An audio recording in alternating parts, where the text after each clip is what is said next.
युद्ध का नगाड़ा बजा नहीं है, परंतु एक आहट हर राजनीतिक क्षेत्र में आ रही है। हर पार्टी जिनको जैसा लगता है वैसा मोदी जी के खिलाफ, भारतीय जनता पार्टी के खिलाफ, और कहे तो एक प्रकार से बस सबके दिमाग में एक फितूर समाया हुआ है 2024।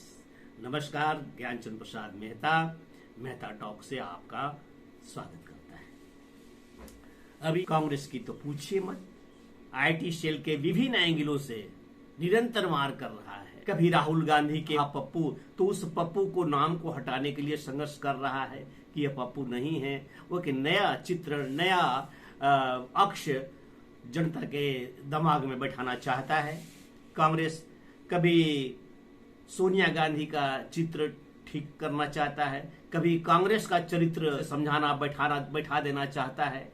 अभी कल से सुना कि जब डॉलर की कीमत आज 79 या 80 रुपया हो गया है, डिवैल्यूएशन हुआ है रुपयों का, हुआ होगा, होता ही रहता है। अंतर्राष्ट्रीय मार्केट है, अब ये कैसे होता है, डॉलर का मूल्य कैसे निर्धारित होता है, भारतीय रुपया कैसे गिरता है, इसकी एक अलग कहानी है, इसकी एक अलग तकनीक है। उस पर कभी अवसर मिला तो चर्चा करेंगे। परंतु यह जो 2014 के बाद की बात बताई जा रही है कि देखिए, भारतीय जनता पार्टी के नेता के रूप में नरेंद्र मोदी जी ने कहा था रुपये का मूल्य बहुत गिर रहा है, तो कहाँ रुपये का मूल्य बढ़ रहा है। मोदी जी के शासनकाल में और खास करके 2022 में तो आज कीमत 80 रुपये के लगभग है। उनका कहना अनुचित नहीं है। कभी कोरोना नहीं हुआ था देश के अंदर, देश ने कभी सर्जिकल स्ट्राइक नहीं की थी, देश ने कभी एयर स्ट्राइक नहीं किया था, देश ने कभी चीन को पीछे खदेड़ा नहीं था, देश के प्रधानमंत्री ने कभी दुनिया में इतनी शोहरत नहीं पाई थी। देश की और देश के प्रधानमंत्री की इतना सम्मान, इतनी प्रतिष्ठा नहीं कहीं थी। बेशक इसका मूल्य हमको तो कहीं न कहीं चुकाना होगा। आज के इस समय में जब पाकिस्तान की स्थिति देख रहे हैं, जब श्रीलंका की स्थिति देख रहे हैं, तो आपका जो अर्थनीति है, इस देश की जो आर्थिक ढांचा है, उसे किस प्रकार से संभाला जा रहा है, इस देश का नेतृत्व ही जानता है। वरना 1947 में क्या था? 1947 में कहा जाता है कि डॉलर का मूल्य 1 रुपया, 1 डॉलर का मूल्य 1 रुपया था। हालांकि यह बात सही नहीं है, तब भी ऐसा नहीं था। तब अंदाज करने का कोई तरीका नहीं था कि 1 रुपया का कीमत क्या था, या तब कोई अंदाज नहीं था 1 डॉलर की कीमत कितने रुपए थे, क्योंकि डॉलर से हमारा वास्ता नहीं था। कोई न कर्ज लिया जाता था, न कर्ज दिया जाता था, न कोई ऐसा व्यापार होता था अमेरिका के साथ। इंग्लैंड के पैसे चलते थे, विक्टोरिया का सिक्का चलता था। लेकिन फिर भी कहा जाता है, जोड़ घटाव भाग करके गणना किया है लोगों ने, तो 1 रुपये का कीमत उस वक्त 1947 में लगभग 4 रुपया के आसपास था, 4 रुपया से ऊपर था।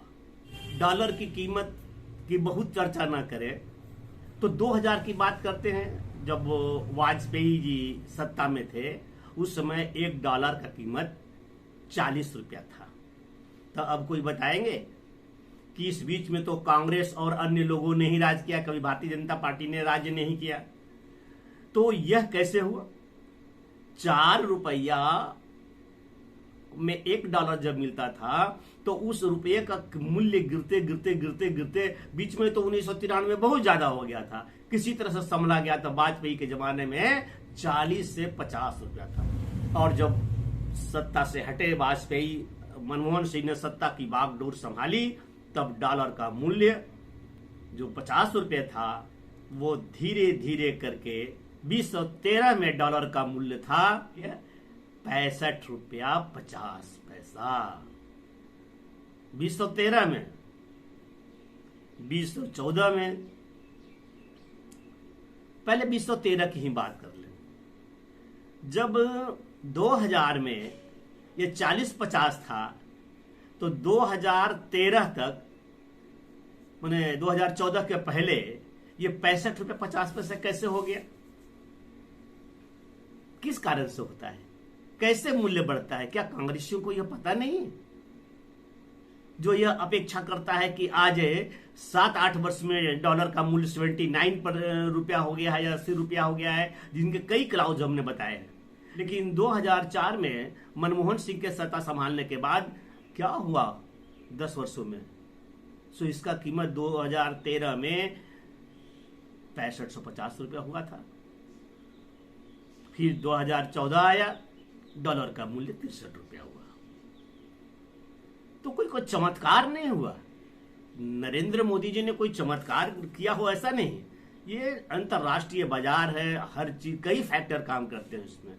तो इस प्रकार से 2014 में 63 रुपया या कुछ पैसा 33-35 पैसा हुआ भी था भी, और आज भिन्न भिन्न परिस्थितियों से गुजर करके यदि 79 रुपया या 80 रुपया हुआ है, तो कीमत सर्जन इतनी हाई तोबा मचाने की क्या आवश्यकता है?